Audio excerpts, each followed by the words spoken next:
Nous sommes ravis de vous accueillir en direct sur Allatra TV. Dans le programme d'aujourd'hui, Science, dans la société créatrice, on va parler des nouveaux éléments super lourds et on va parler de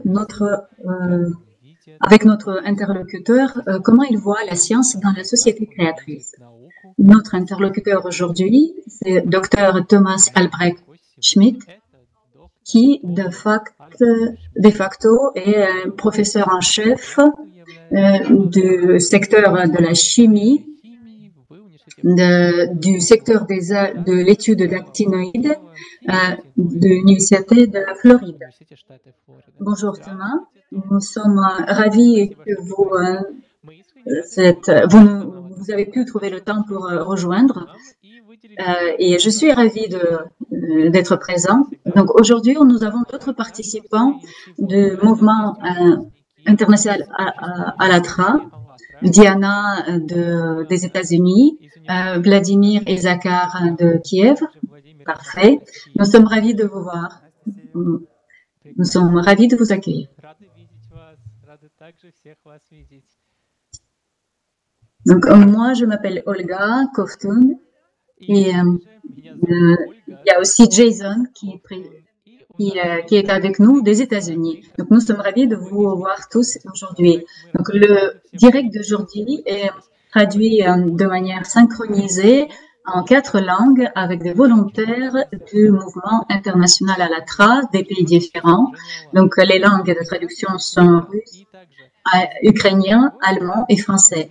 Nous invitons nos spectateurs de participer dans cette émission en posant des questions ou présentant vos commentaires en dessous de la vidéo et nous allons les lire pendant notre émission.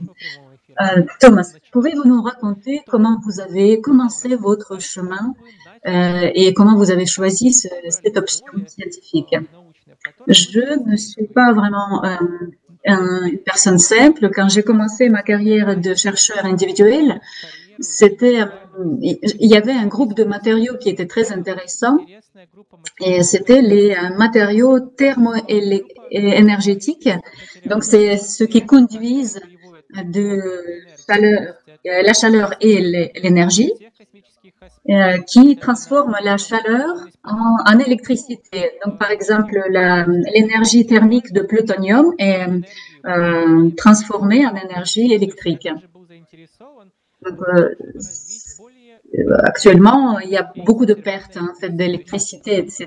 Donc, nous, on a rajouté là-dedans de l'uranium et pour qu'il y ait des qualités justes, exactes pour nous.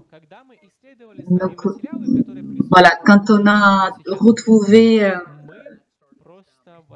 donc quand on a commencé à travailler sur les éléments, on a compris que les éléments étaient les plus lourds, étaient les plus intéressants. Les métaux les plus lourds étaient les plus intéressants. Donc, en quoi ils sont un petit peu différents des autres éléments. Donc, je sais que Zakhar a une deuxième question pour vous. Donc, notre question est, le cher docteur, est-ce que vous pouvez expliquer à nos spectateurs comment se déroule le processus d'obtention d'un élément lourd? Donc, en fait, il n'y a pas vraiment de processus court que je pourrais décrire. C'est un processus à plusieurs échelons. Donc, il y a une réaction qui se passe avec l'uranium. Donc, ce n'est pas un élément rare. C'est cet élément qui existe dans tous les continents. Donc, quand on a suffisamment en quantité de cet élément dans le réacteur, il y a une réaction en cascade qui s'enclenche. Et ce qui amène à les atomes ne deviennent pas tout à fait stables et il y a d'autres éléments qui se créent suivant ce processus-là pendant la désintégration en fait de ces atomes. À un moment, voilà, on arrête un petit peu la réaction et on essaie de extraire ces éléments. Donc, par exemple, il y a un des éléments qui s'appelle californium, qui ne se produit que sur un seul réacteur au monde. Et il s'appelle comme ça parce qu'il a un très haut niveau d'oscillation des électrons. Donc, il faut avoir une sorte de direction, un tuyau directionnel qui s'introduit dans le réacteur nucléaire, qui est bombardé par les neutrons et grâce à ça, Californium s'établit là-dedans. Et comme il est très lourd, il tombe dans l'eau et c'est après qu'il peut être séparé en fait des autres éléments. Donc, tous ces éléments sont très radioactifs, donc on ne peut pas travailler avec eux de manière très simple. Donc voilà, c'est la réponse la plus simple à votre question. Merci beaucoup pour votre réponse. Vous nous avez parlé du californium.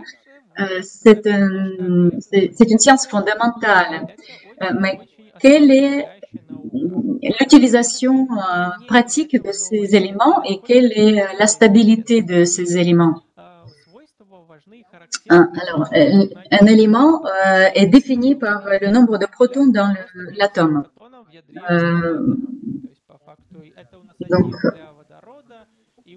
Donc le tableau de Mendeleïev se termine par le chiffre 118.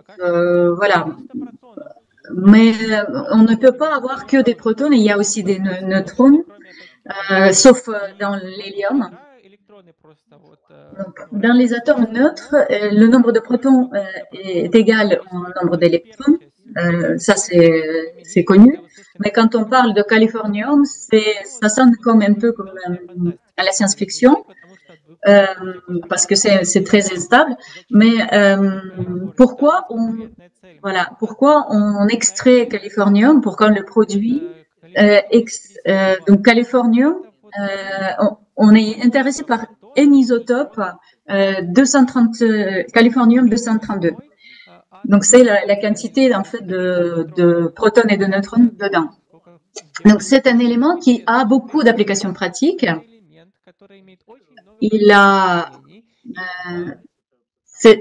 C'est une caractéristique la moins stable en fait qu'il a. On ne l'utilise pas, mais il est très intéressant. Donc, la période de désintégration, enfin, de la demi-désintégration, est très longue. En gros, californium, cette période consiste à 2 ans et demi. Donc, les types de désintégration sont différents, possèdent de différents chemins de désintégration en fait. Ils sont différents pour chacun des éléments de cet isotope.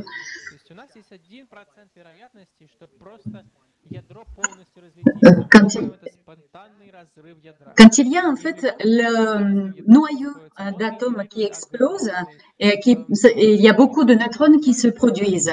Et c'est ça qui enclenche la réaction nucléaire. Par exemple, l'isotope 252, par exemple, si vous le mettez à côté de l'aluminium, les neutrons qui viennent de californium, ils viendront ils seront captés par l'aluminium et tant qu'il les retiendra, ces neutrons, il va irradier. Alors que c'est un aluminium qui va irradier et on pourra. Donc c'est ultra utile en fait. Si par exemple vous avez quelque chose que vous pouvez extraire de la terre, c'est un mélange de tout. Mais vous ne pouvez pas. Oui, mais avec cela, vous pouvez exactement connaître. Voilà, et si vous irradiez ce minerai extrait de la Terre, vous pouvez identifier exactement ce qu'il y a dedans, parce que il lie en fait avec cela le rayonnement de chaque métal. Cela permet d'optimiser les processus d'extraction de cette minerai. Et ça, c'est l'application de base de Californium. Il y a aussi les compagnies d'extraction de pétrole qui utilisent cet élément. Ils l'introduisent dans le sol pour chercher le pétrole. Et ils peuvent retrouver des nouveaux gisements grâce à cela. Il peut aussi être utilisé dans le traitement des cancers. Si par exemple vous mettez le californium au milieu du cancer, en fait, de la tumeur cancéreuse, voilà, elle anéantit en fait le cancer, la tumeur. Actuellement, c'est utilisé plus dans les buts commerciaux que dans les buts médicaux, mais c'est parce que c'est compliqué. Il est aussi utilisé pour relancer les réactions nucléaires dans les réacteurs, parce que quand il est refroidi, c'est très difficile. Mais avec Californium, il suffit une petite injection pour qu'il redémarre. Voilà, les États-Unis ont le contrat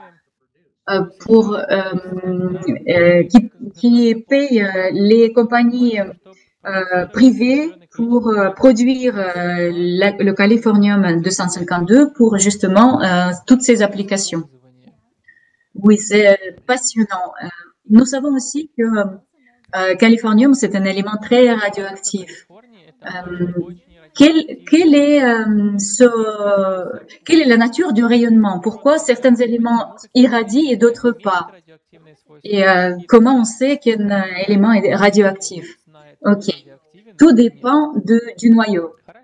Si vous avez beaucoup trop de neutrons, alors le noyau ne sera pas stable. Il va essayer de trouver le moyen pour se débarrasser d'une certaine partie du noyau pour atteindre une stabilité. S'il y a trop peu de neutrons, il n'est pas stable non plus. Donc, soit il y en a trop, soit il y en a peu, et c'est alors qu'il va devenir radioactif pour revenir à l'état de stabilité. S'il fait comme ça, le noyau devient beaucoup trop grand et tout ce qui se trouve après l'élément 83, donc bismuth ou même polonium, ce sont les éléments radioactifs. Parce les noyaux sont tellement grands que de facto, la force qui les retient ensemble ne peut pas les retenir ensemble parce qu'ils sont trop grands. Voilà, donc quand c'est trop grand, ça ne peut pas être. Quand c'est trop lourd, ça ne peut pas être stable. Et quand il y a trop peu de neutrons, ça ne peut pas être stable non plus. Donc il faut trouver le milieu d'or. Donc il y a beaucoup de raisons comme il y a beaucoup de chemins de désintégration pour atteindre son état le moins consommateur d'énergie et le plus stable. Donc pour cela, le moyen primaire, voilà, le moyen primaire de se désintégrer pour le noyau, c'est les rayonnements alpha.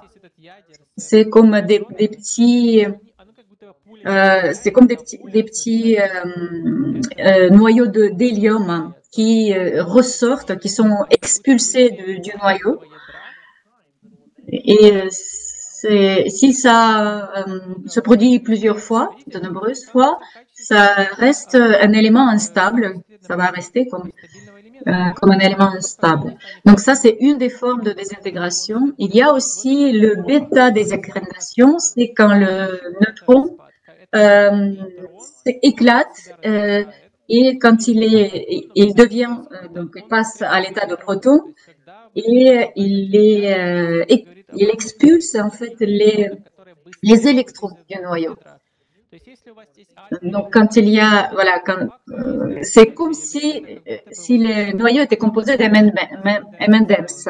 Donc, si c'est l'hélium qui est sorti, donc il y a certaines parties qui se bloquent. Donc, de l'état, quand ça se transforme, ça passe d'un état à haute énergie.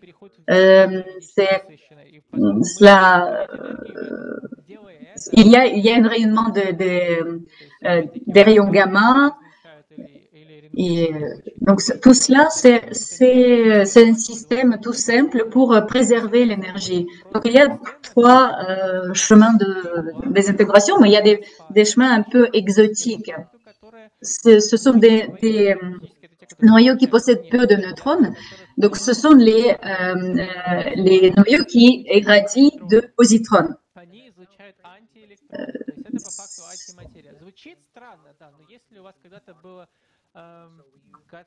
Donc, en fait, quand on fait la tomographie, par exemple, pour définir, quand on étudie notre corps pour identifier s'il y a une maladie oncologique, on utilise cet autre chemin de désintégration. Docteur Albrecht, on a encore une question pour vous. Vous avez parlé de la désintégration des éléments radioactifs. Donc, comment le noyau, comment un atome sait-il qu'il doit se désintégrer après un certain temps? Est-ce qu'il a une montre? D'où il obtient cette information qu'il est temps pour lui de se désintégrer? Ça, c'est une question, comme vous le dites, comment l'atome, il le sait. Nous, on en parle tout le temps. Non, il ne le sait pas. Et c'est une réponse très insatisfaisante, n'est-ce pas? C'est en fait suspendu à la théorie de la relativité. Toutes les réactions nucléaires sont reliées à la théorie de la relativité. Si vous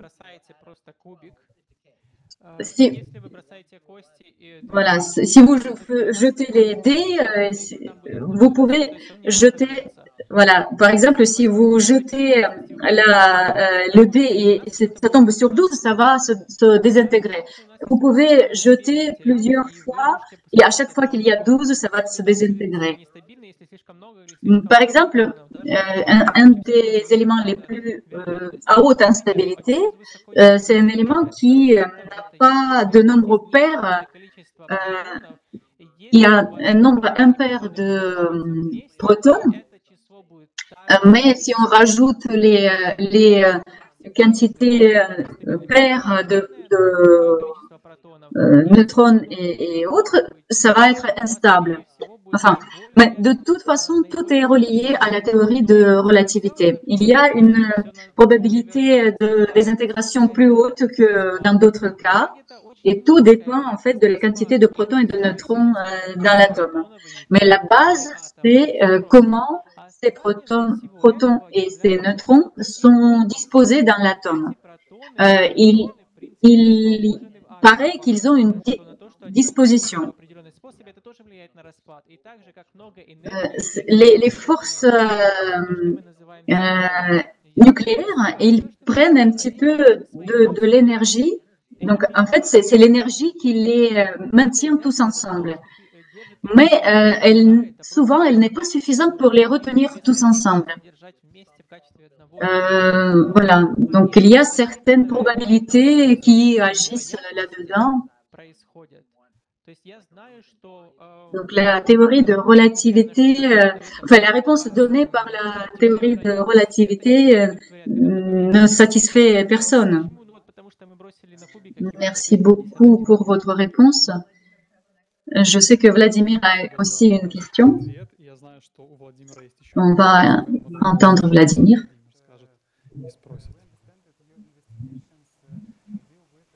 Donc la question est suivante. Quand on obtient un nouvel élément chimique dans la science fondamentale, comment se fait-il qu'une certaine combinaison de neutrons, de protons et d'électrons s'organise d'une certaine manière et que cela fixe toutes les propriétés physico-chimiques? Par exemple, quand on cuisine, on sait exactement quels sont les pas pour préparer un certain plat.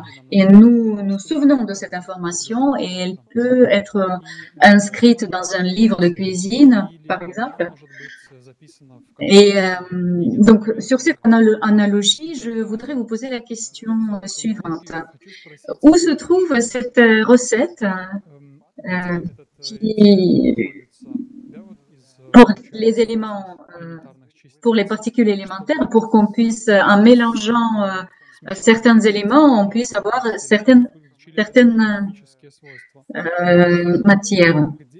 Donc, le plus simple, c'est de répondre de manière suivante. Les propriétés chimiques et physiques sont définies par le nombre de protons et électrons et où se trouvent les électrons par rapport au noyau.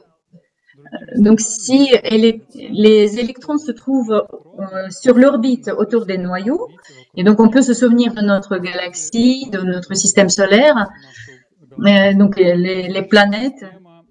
Et ce modèle s'appelle le modèle de Bohr, en l'honneur du physicien Niels Bohr.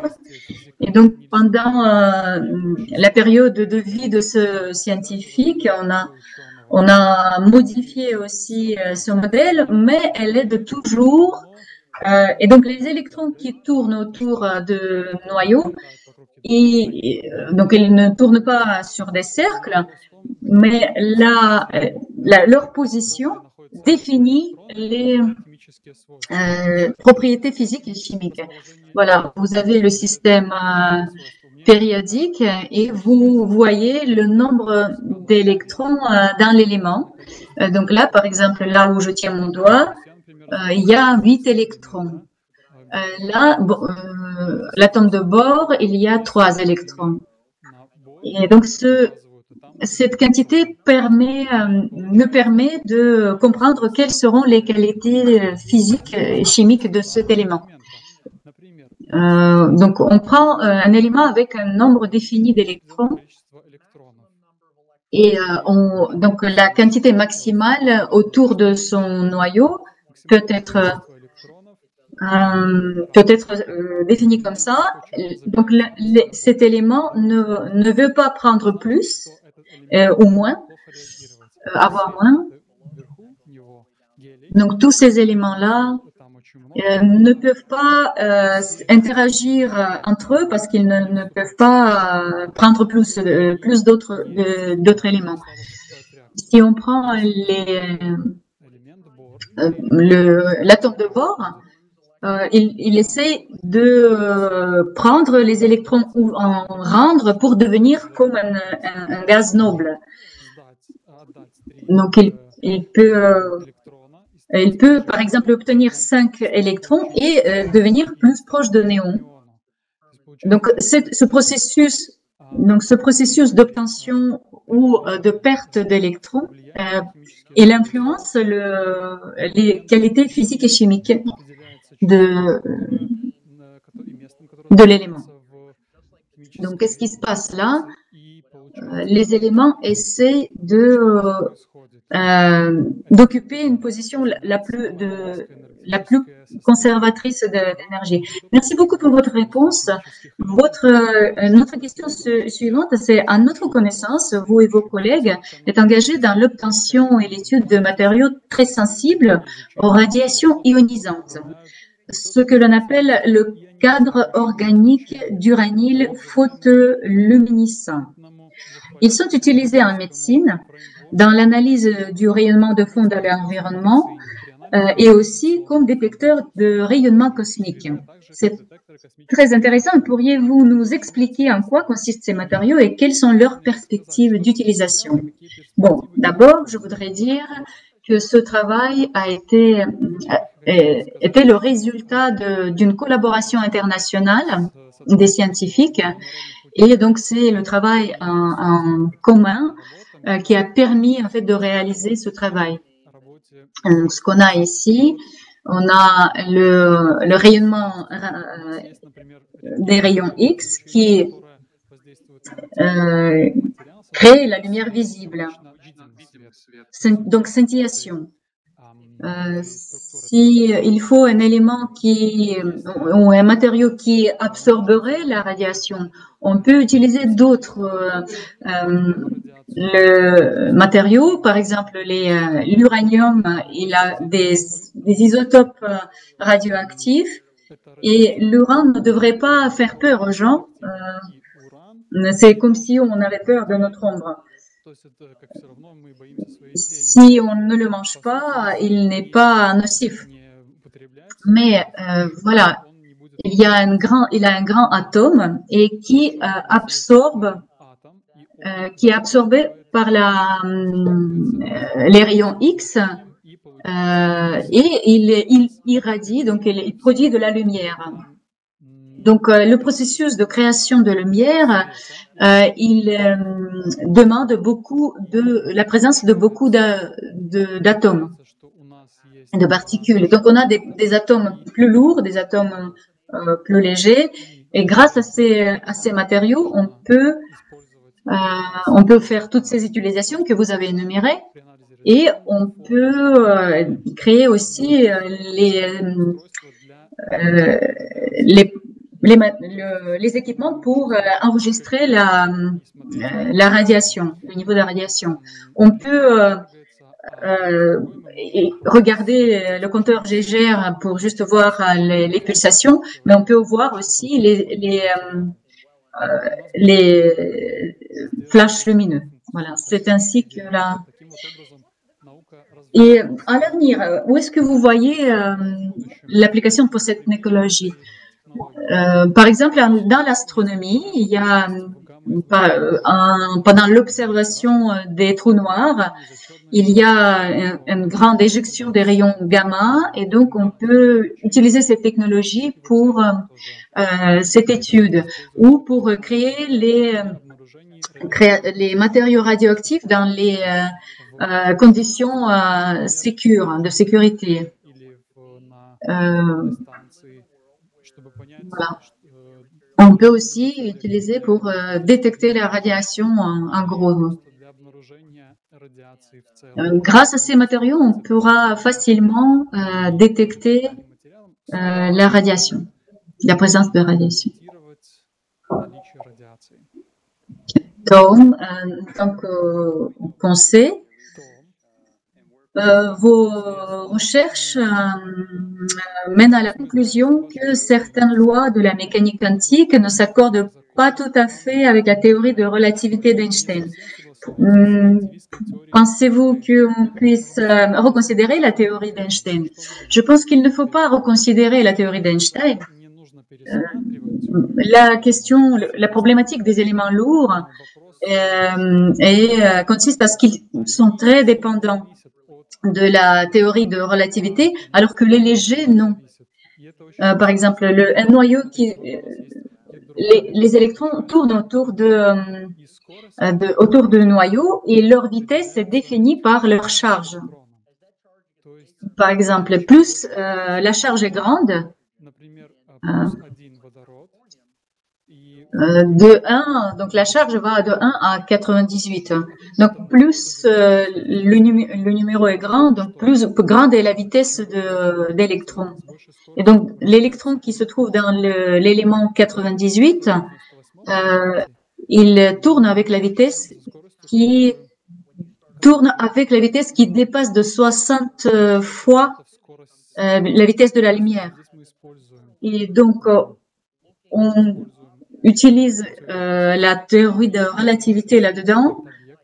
Donc l'observateur extérieur regarde observe cet électron qui tourne et on voit cela comme augmentation de masse, de la masse. Et donc voilà, quand l'électron est lent et le noyau est au centre, alors l'espace entre l'électron et le noyau se réduit. Et la question alors c'est que les capacités, les propriétés physiques et chimiques sont définies en fait par la position de l'électron auprès du noyau.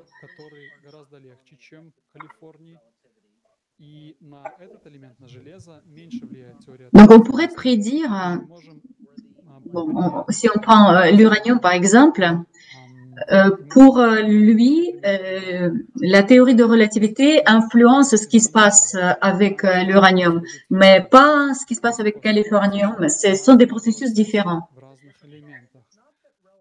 Il ne faut pas la reconsidérer, cette théorie, mais les modèles théoriques qui existent actuellement ne sont pas tout à fait compatibles. Enfin, ils ne décrivent pas complètement les processus qu'on constate. C'est pas le problème de la théorie, mais c'est le problème de ce qu'on constate. Donc, c'est pas toujours facile. Et donc, il y a un scientifique, Paul Dirac, qui a obtenu, qui a reçu le prix Nobel il y a quelques années. Il a dit que nous avons la théorie et des équations qu'on peut résoudre, qu'il est compliqué de résoudre, mais 100 ans après, c'est toujours les équations. Il y a toujours des équations qui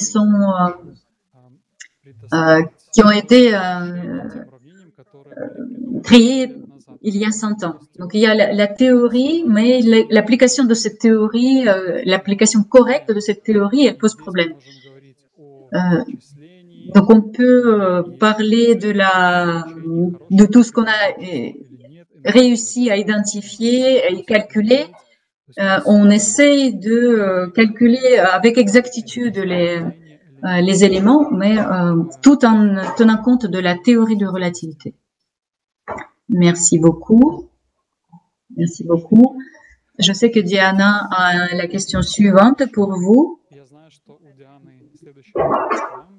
Thomas, quand je vous entends, je suis étudiante, donc je comprends que je sais beaucoup de choses sur la chimie et sur la physique, mais quand je vous ai écouté, j'ai compris que le puzzle est en train de se faire dans ma tête.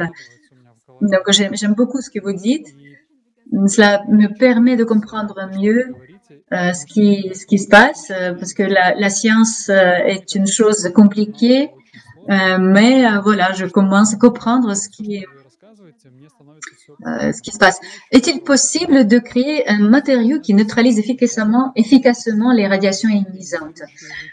Par exemple, ce problème peut être d'actualité dans des centrales nucléaires ou sur des vaisseaux spatiaux. Qu'est-ce qui se passe avec le rayonnement ionisant là-bas? Le terme de rayonnement ionisant est un terme assez large. On va commencer par le neutre. Les réacteurs nucléaires font que le neutron ne s'échappe pas partout. Et donc, on utilise l'eau pour cela, et c'est un mécanisme assez simple pour se protéger des radiations. Cobalt 60, c'est un isotope très utile, radioactif.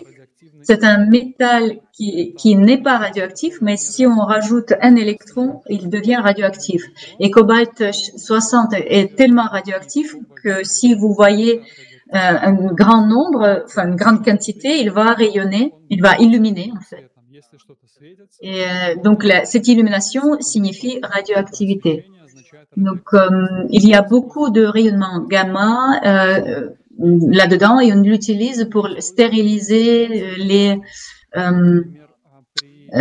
tissus ou pour l'envoyer dans l'espace. Donc, on essaie, voilà. Donc, en fait, quand on envoie les vaisseaux dans l'espace, on les traite aussi avec on les traite aussi avec ça. L'eau, dans certaines conditions, par exemple, si je me tenais au-dessus d'une piscine, d'un bassin d'eau, l'eau, la radiation.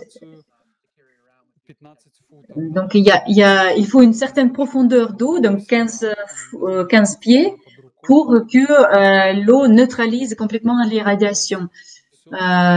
C'est parce qu'il y a une grande quantité d'hydrogène, c'est ce qui arrête les neutrons. C'est pour ça que l'eau, elle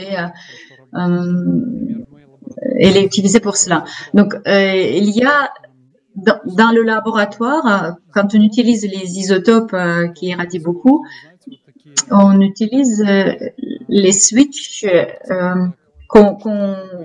où on met de la cire et ça arrête aussi les neutrons.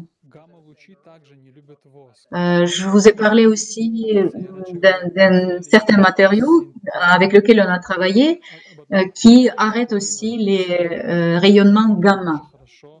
Donc, c'est le plus simple à utiliser. On peut aussi savoir combien on doit avoir du plomb pour arrêter la radiation. En même temps, si je prends par exemple sur ma main, je pose le caillou d'uranium par exemple sur ma main. Et donc l'uranium, il irradie beaucoup de particules alpha, mais elles ne peuvent pas pénétrer ma peau, elles sont arrêtées. Hein. Et même si même 2 mm d'air et les atomes d'uranium, après sa désintégration, elles couillent contre les particules de l'air et elles se neutralisent. Donc avant, quand on extrayait l'uranium avec les gens, maintenant c'est les robots qui le font. Les gens les gens respiraient cette poussière et donc l'uranium avec la poussière. Maintenant, ce problème n'existe pas. C'est les robots qui extraient l'uranium maintenant. Donc, il n'y a plus ce problème. Donc, après, il y a d'autres particules. Même un morceau de papier ou du plastique devient une particule bêta. Donc, on peut parler d'un mélange des éléments lourds et pendant leur utilisation, avec leur utilisation, on peut arrêter n'importe quel type de radiation. Les gens ont peur souvent que quand il y a un accident à la centrale et à 1 kilomètre du lieu de l'accident, mais en fait, il ne faut pas avoir peur à 1 kilomètre. Si vous travaillez dans un laboratoire et vous pensez que quelque chose peut être radioactif, si vous faites un pas en arrière, vous êtes déjà protégé.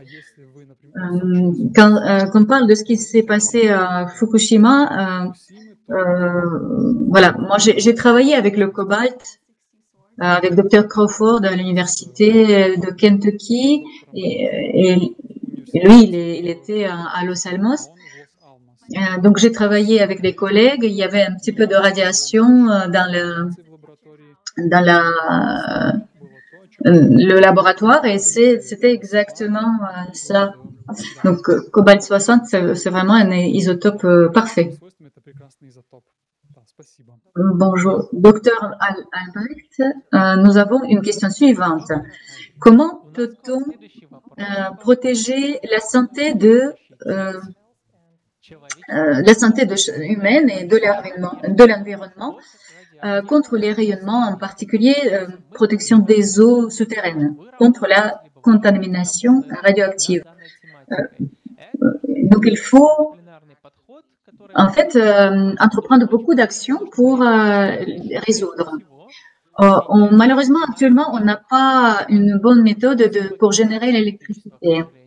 Bon, par exemple, quand on a des coupures la nuit, les scientifiques pensent que le climat change parce que il y a l'accumulation du CO2. Quant aux réactions nucléaires, la plus grande partie de radiation n'est pas émise lors de fonctionnement de centrales nucléaires, mais pour en fait, pour construire un réacteur nucléaire, il faut des dizaines d'années et des milliards de dollars. Donc, pour cela, il faut investir à long terme. Actuellement, on investit pour obtenir des résultats rapides. Et ça, c'est le changement de mentalité mondiale qui nous inquiète parce que ça nous nuit et c'est pour ça que les réacteurs nucléaires qu'on a dans le monde sont trop vieux. Donc, ce qui n'était pas dit au sujet de Fukushima, c'était les réacteurs les plus vieux, les plus anciens. Et ici, si on avait des réacteurs beaucoup plus neufs, on n'aurait pas eu de ces vieux anciens réacteurs. En fait, l'énergie qui s'est retrouvée là-bas, c'est parce qu'il n'y a pas eu le refroidissement correct des réacteurs. Il y a les réacteurs qui ne sont pas utilisés, c'est les réacteurs multicentriques. Il n'y a pas de désintégration de noyaux dans ce cas. Donc, ce qu'il nous faut, c'est dans le monde entier, il faut améliorer le système de licence de ces réacteurs. Il faut aussi encourager les investisseurs à penser en perspective pour que leurs actions apportent vraiment du profit pour tout le monde. Donc, c'est un bon investissement à long terme. Bien sûr, les déchets nucléaires sont générés par ces réactions, mais on a aussi les possibilités de éliminer ces déchets.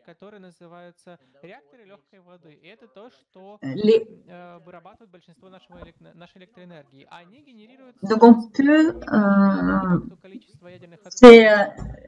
utiliser ces déchets dans les réacteurs un peu plus rapides, qui n'utilisent pas l'eau en fait. Donc c'est autre chose. Les neutrons qui se meuvent très très rapidement peuvent peuvent générer aussi de l'énergie. Donc c'est une manière de réutiliser les déchets nucléaires des réacteurs plus lents. Le combustible nucléaire, donc la désintégration de ce combustible n'est plus utilisé en fait à partir qu'on a utilisé 1% de combustible dans un réacteur, parce que ce n'est pas. Les États-Unis ont été pionniers dans la retransformation, au recyclage des déchets nucléaires. Donc malheureusement, ça a été perdu. Maintenant, il faut le faire revenir. Et donc, quand vous recyclez le matériau, vous réduisez le nombre de déchets nucléaires. Et c'est pas, voilà. Donc il y a toutes ces lieux de conservation des déchets nucléaires qui se font profondément sous la terre. C'est les lieux de stockage de ces déchets qu'on ne peut pas utiliser maintenant, mais on utilisera peut-être après. Donc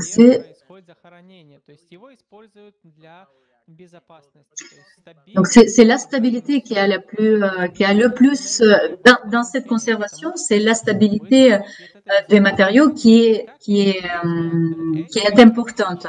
Donc il y a pareil, il faut des dizaines d'années pour construire de manière correcte ces lieux de stockage. Donc, il faut qu'on s'assure que les matériaux qui arrivent ne puissent pas arriver dans l'environnement. Donc, si, par exemple, il y a une inondation, etc., qu'est-ce qui se passe? En fait, on extrait la terre de telle manière pour éviter les inondations. Mais en fait, il faut utiliser pour la construction les matériaux qui puissent être utilisés quoi qu'il en soit, qu'il y ait une inondation ou pas, qu'il n'y ait rien qui puisse sortir. Et donc nous avons ce type de matériaux, mais il faut aller de l'avant et travailler plus sur voilà. Donc ça, c'est le projet de réforme, de réutilisation des matériaux où on peut effectivement tester les matériaux qui ne rouillent pas, qui ne se désintègrent pas, qui peuvent isoler de manière puissante. Donc nous, on a fait un pas en avant dans chaque catégorie de réponse à cette question. Et de toute façon, il reste encore plein de choses qu'on puisse trouver et inventer. Et il faut attirer les gens pour travailler dans cette sphère. Quel est le côté opposé de radiation? Comment on peut utiliser la radiation pour les avantages, pour en tirer des avantages? Oui, on utilise bien sûr la radiation.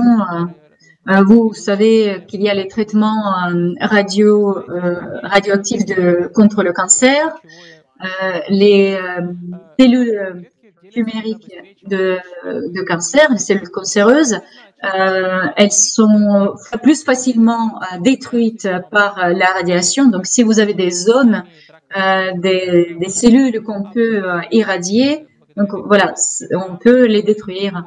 C'est une technologie assez ancienne, mais toujours très utile pour traiter le cancer.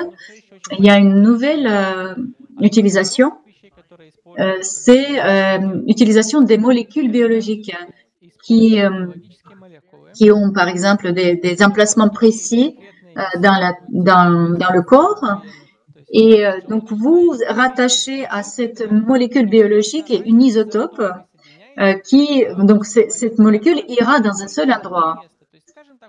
Et dans le foie, par exemple, il va se désintégrer et produire une particule alpha. Leur rayonnement d'activité est très court et très réduit. Et donc voilà, il n'y a pas besoin d'autres. Donc c'est un traitement de pointe et il n'y aura pas besoin d'autres interventions. Donc le laboratoire national de Bork essaie de mener ces recherches-là. C'est une sphère très prometteuse. Il y a beaucoup de gens qui... Donc, en fait, on appelle ça la thérapie alpha nucléaire. de rayonnement. Donc, ce sont deux utilisations où vous pouvez utiliser la radioactivité pour améliorer la santé de la personne. Merci beaucoup. Cher docteur, nous comprenons maintenant que la radioactivité, les déchets radioactifs sont une conséquence de l'activité humaine dans la société de consommation. Comment pouvons-nous nous assurer qu'il n'y ait pas de tels déchets dans une société?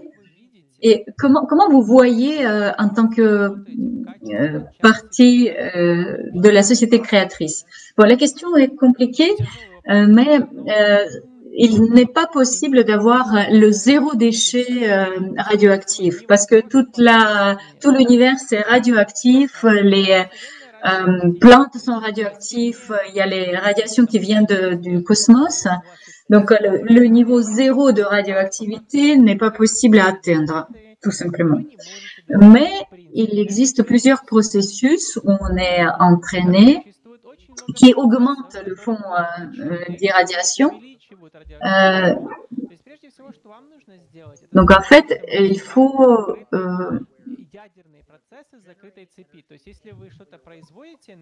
voilà, on peut quand même arriver à une sorte de processus de transformation de ces déchets pour avoir la plus grande partie retransformée et recyclée. Et ensuite, la partie qui reste pour le capter dans un lieu de stockage où il se désintègre, mais de manière sécure. Il y a eu plusieurs erreurs qui étaient faites et donc suite à ces incidents, on a une sorte de politique qui existe actuellement, qui continue un petit peu la politique de la guerre froide, et cela concerne la conservation des déchets nucléaires. Donc, il nous faut des générations de chercheurs pour radoucir l'influence de ces déchets radioactifs qui se trouvent déjà ensevelis dans la Terre. Voilà. Mais il faut aussi transformer cela de manière la plus profitable, la plus utile pour la société. Donc, il y a d'autres réacteurs qui ont été créés, par exemple, par la compagnie Bill Gates, les réacteurs de l'onde ambulante, qui en fait produit beaucoup moins de déchets, et donc ce sont des technologies de futur, et mais on n'a pas pu avancer dans cette direction-là, mais pas parce que c'était des raisons techniques, mais c'est des raisons administratives, bureaucratiques. Donc nous, ce qu'il faut faire maintenant, que ça passe, il faut créer les conditions pour que ça passe et qu'on avance. Donc, on a atteint le moment qui exige de nous qu'on doit insister pour qu'on aille vers les technologies nucléaires avec moins de déchets possibles. Merci beaucoup. Je suis d'accord que les problèmes qu'on a aujourd'hui, c'est les problèmes de la société consommatrice qui nous amènent dans un impasse. Et ça dépend de nous, les gens, de changer notre approche vers la société. Et je voudrais rappeler à nos spectateurs, donc la société créatrice, c'est un projet du mouvement international ALLATRA qui concerne chaque personne dans le monde entier, où on pose les questions à toutes les personnes, comment elles voient la société créatrice, la société dans laquelle chacun puisse être heureux et vivre pleinement, où tout le monde aurait suffisamment de ressources et que notre vie devienne plus simple. Donc voilà, je voudrais aussi vous poser cette question, comment vous voyez cette société créatrice pour vous-même et pour la communauté scientifique. La clé de tout cela, c'est les instruments de communication. On a bien ri de cela, mais voilà, les Américains, les Allemands, les Russes et les autres, on paie les impôts. Donc, avec une partie de vos impôts, vous payez les recherches scientifiques. Donc, chaque personne a l'obligation d'avoir une certaine vision scientifique. Vous n'êtes pas obligé d'être scientifique, mais avoir une certaine compréhension un petit peu dans la chimie, dans la physique, dans la biologie. C'est tellement bien de le connaître parce que il existe toujours les gens qui veulent nous mener dans des directions incorrectes. Mais si vous avez les connaissances de base, c'est beaucoup plus difficile pour les autres vous mener sur le rond chemin, sur le chemin erroné. Donc la science doit être importante, mais pas, par exemple, le fait que les gens atteignent Mars, ça va résoudre quelques problèmes ici. Donc, je ne pense pas qu'il faut donner des explications dans le sens que la science, avec la science, on peut soigner le cancer, etc. Mais en fait, on a besoin de la science pour autre chose. Chaque fois qu'un scientifique publie un article, il faut avoir quelques thèses qui sont écrites dans une langue compréhensible pour l'humanité. Toutes les publications scientifiques qui sont payées avec les impôts de toute l'humanité, elles doivent être accessibles à toute l'humanité. Donc, cela demande un financement plus grand de la science par les États, parce que ceux qui publient, ils ne peuvent pas le donner tout simplement gratuitement. Et il faut payer aussi les collaborateurs des journaux ou des revues, parce que ils doivent avoir le salaire pour le personnel, etc. Donc, tout cela demande à ce que l'État augmente le financement de la science pour pas avoir à payer les publications de sa poche. Donc voilà, pour que les gens puissent avoir une version accessible pour eux, qu'ils puissent lire et juste en appuyant sur le bouton. Donc, nous voulons comprendre l'influence de la science sur l'état.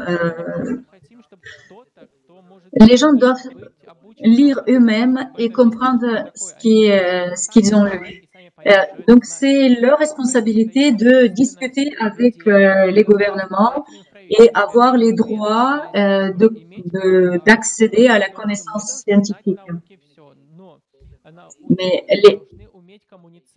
les scientifiques doivent aussi initier de son côté ce mouvement. Einstein disait que si vous ne pouvez pas expliquer à votre grand-mère ce que vous faites, donc vous ne faites rien. Oui, vous avez répondu déjà à la question que je voudrais vous poser, comme on a discuté précédemment. Vous avez donc touché à l'accès direct à la connaissance et vous avez souligné l'importance de la compréhension de chaque personne et de l'intérêt de chaque personne dans la science. Et que les gens qui puissent faire le maximum pour que les gens puissent comprendre tout ça. Tout cela doit être fait par les gens eux-mêmes. Et on a déjà discuté avec vous que ça a été financé par les gens. Et donc vous avez, tout comme moi, vous êtes attiré par cette information et plus les gens comprennent cela dans l'âge le plus jeune, ça donnerait peut-être envie de connaître plus, d'arriver à quelque chose de plus intéressant.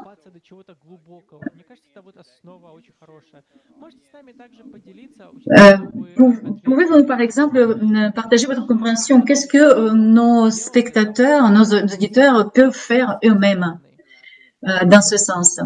Et il est important de se souvenir que quand vous discutez avec les fonctionnaires d'État, et ils font attention à vos paroles, etc.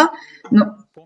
Il est important de se souvenir que quand vous partez dans une capitale où se trouve votre gouvernement, vous allez comprendre que ces gens-là ne font pas vraiment partie de l'élite haut placée. Donc,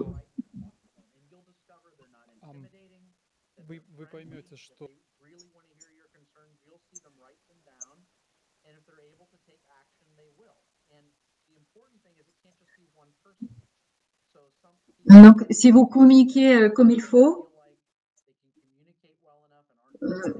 c'est leur responsabilité. Donc, leur responsabilité de ces gens-là est d'écouter de vous, donc d'écouter les autres. Et si ce processus ne vous plaît pas, vous pouvez m'écrire. Même le président des États-Unis, ils sont accessibles par le mail. Il faut chercher le moyen pour attirer leur attention. Le plus simple, c'est d'appeler, parce qu'ils ont les numéros de téléphone. Si le thème revient le plus souvent, et 1000 fois, vous pouvez entendre les mêmes questions.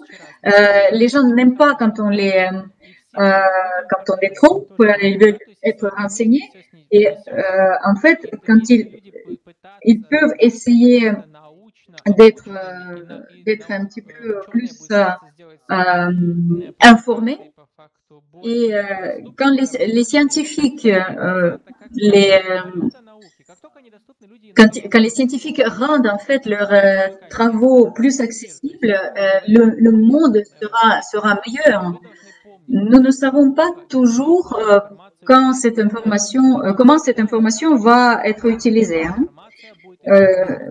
Par exemple, on utilise laser sur les ordinateurs, sur les disques, DVD équipements, mais le laser,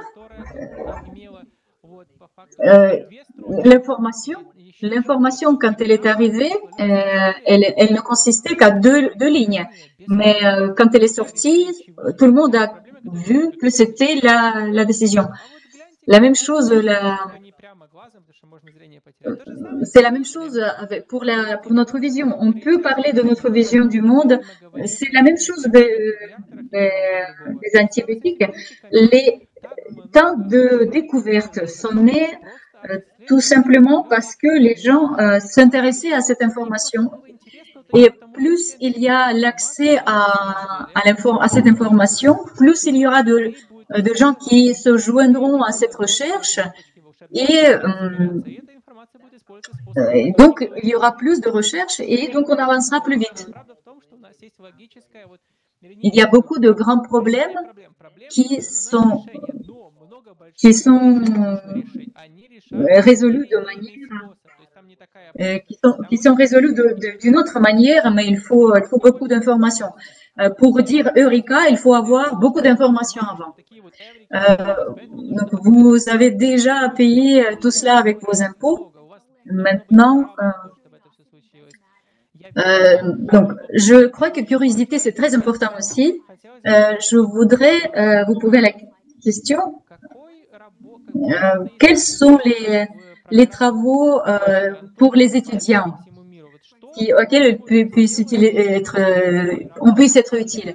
Oui, le travail avec les étudiants, c'est très satisfaisant, très jouissif. Donc, quand je vois que l'étudiant, il s'enflamme, ses yeux s'illuminent et il comprend le thème, et que il peut donc trouver son but de scientifique. Donc, je peux leur présenter le milieu où ils peuvent faire leurs découvertes. Donc, quand je ne fais qu'observer en fait leurs travaux et donc je présente les conseils. Donc, j'ai créé l'environnement technologique, un des meilleurs pour avoir des bases. Et donc, ils n'ont qu'à créer. Donc, c'est ce que je leur dis, créer. Et c'est eux qui décident ce qui est important pour eux et ce qui est intéressant. Et donc, quand ils viennent me voir dans mon cabinet, ils disent, cher professeur, qu'est-ce que je dois faire, ça ou ça? Et je leur dis à chaque fois, ce n'est pas mon projet, c'est le vôtre. Donc, occupez-vous de ce que vous faites. Et ils n'auront pas d'autres réponses de ma part. Nous devons apprendre aux gens à suivre leur intérêt et leur aspiration. Si vous aimez quelque chose qui irradie l'énergie électrique, s'il vous plaît. Donc, et c'est tellement satisfaisant, c'est tellement joyeux quand ils sont devenus médecins, scientifiques nucléaires, etc. J'ai un ami, par exemple, qui n'est pas, enfin, bon, il est docteur en chimie, mais il est journaliste aussi. Et donc, ça l'aide aussi dans son travail journalistique. Quelque chemin que vous choisissez, la science et l'instruction, l'éducation vous aident. Ça n'a aucun rapport avec avec gagner un prix, etc. Mais c'est plutôt aider l'étudiant à trouver sa place dans le monde. Pouvez-vous nous parler un petit peu comment les gens travaillent ensemble? Parce que je sais que vous avez réuni une équipe de 70 personnes, 70 scientifiques qui travaillent ensemble sur des projets. Oui, je dirige un centre de technologie. C'est le centre des technologies de pointe en énergétique. Donc, il a été initié par le centre énergétique des États-Unis et on essaie de résoudre les problèmes énergétiques.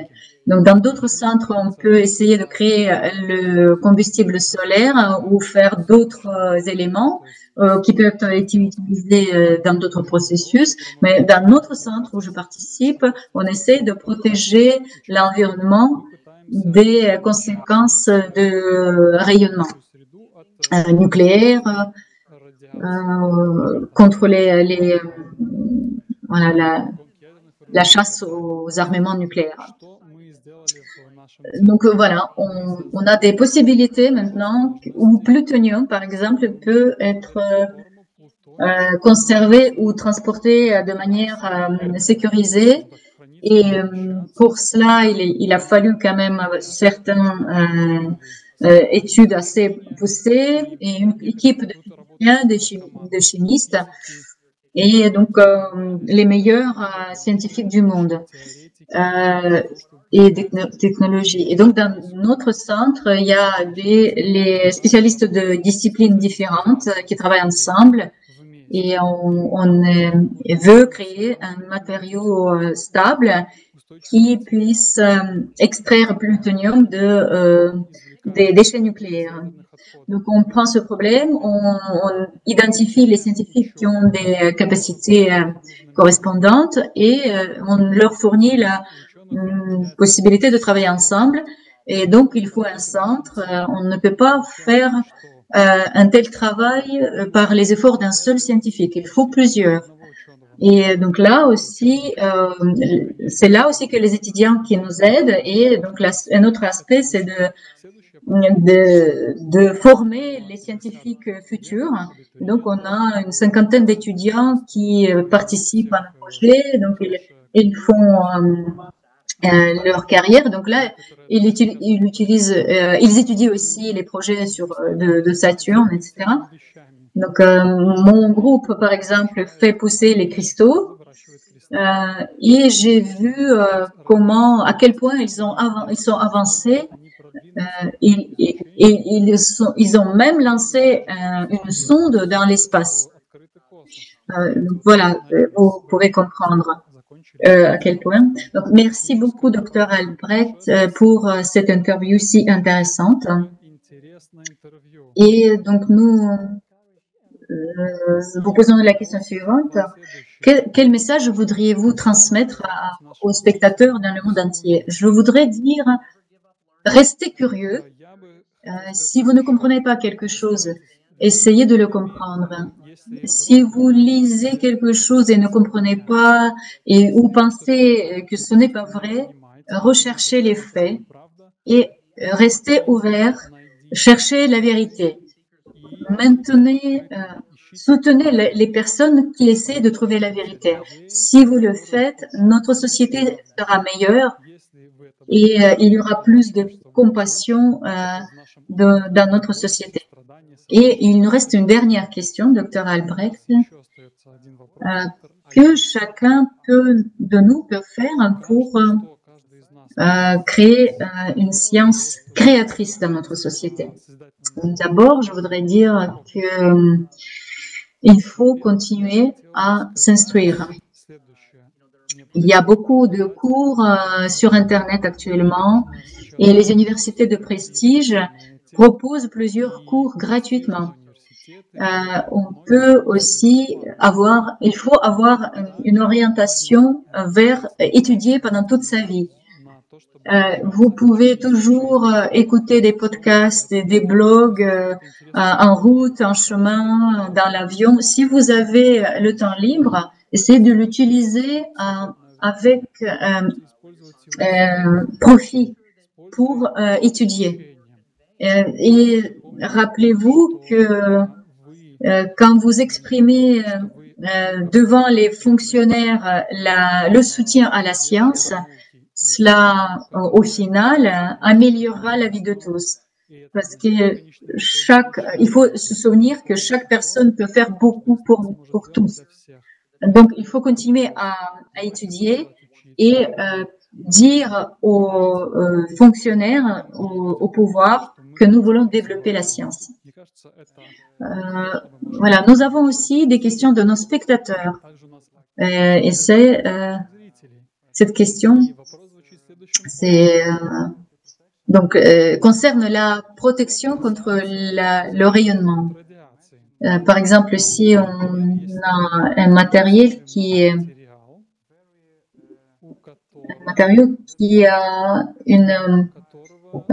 des qualités protectrices très hautes, mais en même temps, ce matériau il est très fin. Est-ce que dans l'avenir, on pourrait avoir un tel matériau? La réponse, c'est que si le matériau est trop fin, il va laisser passer les neutrons ou le rayonnement gamma.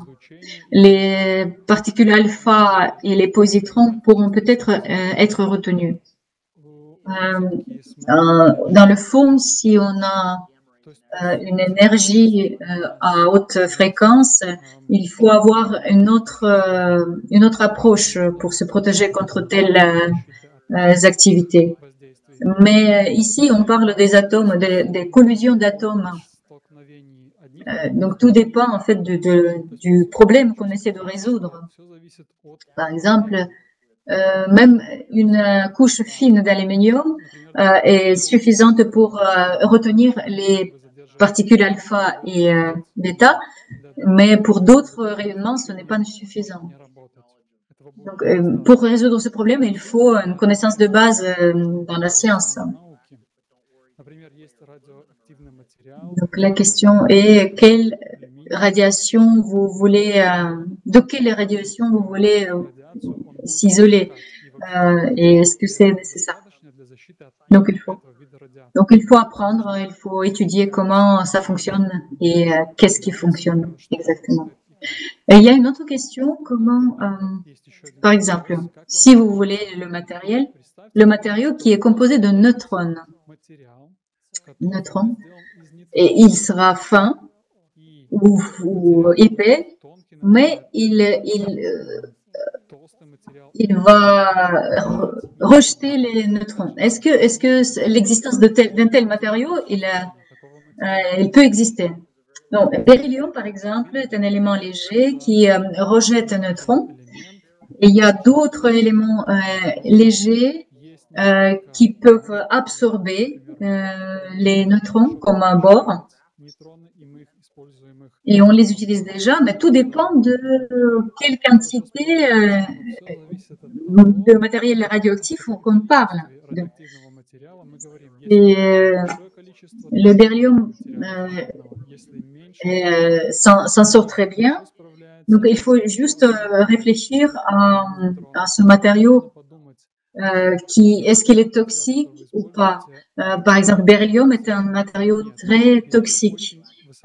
Donc, on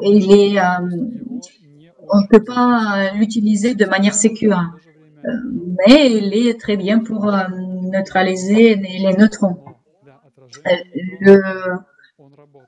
Le carbone et le graphite fonctionnent bien aussi parce qu'il possède la capacité d'absorber les neutrons, mais les rayonnements gamma vont passer.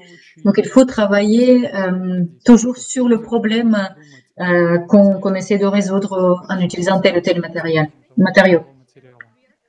Nous arrivons à la fin de notre émission et avant de se dire au revoir, j'ai une autre question. Quel est le rôle des qualités morales et éthiques dans la science et à quel point est-il important d'avoir ces qualités? Bon, il y a deux aspects dans cette problématique. Les qualités morales et éthiques sont très importantes dans la science et il faut y prêter attention. Et les scientifiques doivent se les rappeler. Si cela se passe autrement, il y a des conflits dans la société qui peuvent surgir. Les ambitions, c'est comme l'épée de Damoclès. Elle a des côtés bons ou mauvais. Les ambitions mauvaises, mais tous les scientifiques sont humains et parfois les côtés qui ne sont pas les meilleurs qui ressortent. Donc, il faut parler le plus possible de cela et il est important que les scientifiques suivent l'éthique scientifique. Il n'y a pas de nuance de gris, il n'y a que du noir ou du blanc. De manière éthique, il n'y a que des choses qui sont correctes ou incorrectes. Quand j'ai éduqué mon fils, c'est ce que j'ai dit à mon fils. Il n'y a pas de noir, de gris, il n'y a que le noir ou le blanc, du point de vue éthique. Il faut travailler pour que les valeurs éthiques et morales existent dans la société scientifique et par conséquent, et que par la suite, qu'il y ait des normes introduites dans ce sens.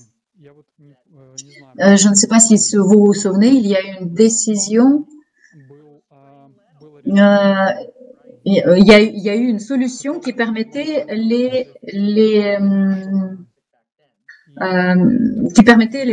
faire un peu moins bruyants. Et on utilisait le plomb qui était toxique en fait, et donc les scientifiques devaient réfléchir à ce que ça puisse être nocif pour l'environnement. Et il y a aussi, par exemple, les produits chimiques qui détruisent les moustiques. Et mais il y a aussi la maladie qui est la malaria qui est transportée par les moustiques. Donc il y a un élément qui était utilisé. Donc il y a un produit chimique qui était utilisé pour traiter l'environnement. Il a apporté, il a pollué énormément cet environnement et donc il faut trouver d'autres solutions. Il y a aussi, par exemple, la compagnie qui produit des produits chimiques pour lutter contre pour les désherbants en fait. Et ces produits chimiques ont leur côté négatif d'utilisation et il faut s'en souvenir aussi. Il y a par exemple un produit chimique qui qu'on pourrait utiliser pour mettre sur le tapis pour le protéger des salissures. Donc il y a des compagnies donc qui étaient donc qui produisaient des composants pour ce produit. Et quand on a étudié certains de ces composants, et certains ne se dégradaient pas dans l'environnement. Et donc, cela rendait l'environnement pas tout à fait sain. Donc ça, c'est un exemple qui est de l'approche qui n'est pas tout à fait éthique. Donc, il faut mettre l'accent beaucoup plus dans la science sur ces valeurs éthiques et morales et dans la production aussi, pas uniquement dans la science. Et une autre question, c'est est-ce qu'on devrait participer dans la production, dans la création en tant que scientifique des choses qui nuisent à l'homme, à l'humanité. Donc oui, vous dirigez votre vie vous-même, votre vie et votre choix. Merci beaucoup pour votre réponse. Je sais qu'il faut, je suis tout à fait d'accord avec vous, qu'il faut penser tout d'abord dans toutes les sphères de notre vie. Il faut penser d'abord à l'homme et à la valeur de la vie humaine. À la première place, il devrait y avoir la vie humaine, peu importe de quoi dans quel domaine on agit dans la société. Merci beaucoup pour nos spectateurs qui avaient posé tant de questions et à participer activement dans notre interview. Nous sommes ravis de continuer notre communication après. On a un petit cadeau pour vous. On va vous envoyer le rapport donc sur votre adresse électronique et sur votre adresse postale. C'est le rapport sur la physique primordiale à l'ATRA et nous espérons qu'il vous aidera à avancer mieux dans votre domaine. Nous serons ravis de continuer la communication avec vous, avec vos collègues. Si vous voulez partager vos connaissances, vos découvertes scientifiques, et nous attendons avec joie la suite de nos échanges et espérons que cela va apporter des changements positifs dans la société scientifique et dans le développement de la science globale. Donc, nous vous attendons tous dans la prochaine émission, La science dans la société créatrice. Merci beaucoup. Au revoir.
donc qui produisait des composants pour ce produit. Et quand on a étudié certains de ces composants, et certains ne se dégradaient pas dans l'environnement. Et donc, cela rendait l'environnement pas tout à fait sain. Donc ça, c'est un exemple. C'est un exemple qui est de l'approche qui n'est pas tout à fait éthique. Donc, il faut mettre l'accent beaucoup plus dans la science sur ces valeurs éthiques et morales, et dans la production aussi, pas uniquement dans la science. Et une autre question, c'est est-ce qu'on devrait participer dans la production, dans la création en tant que scientifique des choses qui nuisent à l'homme, à l'humanité. Donc, oui, vous dirigez votre vie vous-même, votre vie et votre choix. Merci beaucoup pour votre réponse. Je sais qu'il faut, je suis tout à fait d'accord avec vous, qu'il faut penser tout d'abord dans toutes les sphères de notre vie. Il faut penser d'abord à l'homme et à la valeur de la vie humaine. À la première place, il devrait y avoir la vie humaine, peu importe de quoi dans quel domaine on agit dans la société. Merci beaucoup pour nos spectateurs qui avaient posé tant de questions et à participer activement dans notre interview. Nous sommes ravis de continuer notre communication après. On a un petit cadeau pour vous. On va vous envoyer le rapport sur votre adresse électronique et sur votre adresse postale. C'est le rapport sur la physique primordiale à l'ATRA, et nous espérons qu'il vous aidera à avancer mieux dans votre domaine. Nous serons ravis de continuer la communication avec vous, avec vos collègues. Si vous voulez partager vos connaissances, vos découvertes scientifiques, et nous attendons avec joie la suite de nos échanges et espérons que cela va apporter des changements positifs dans la société scientifique et dans le développement de la science globale.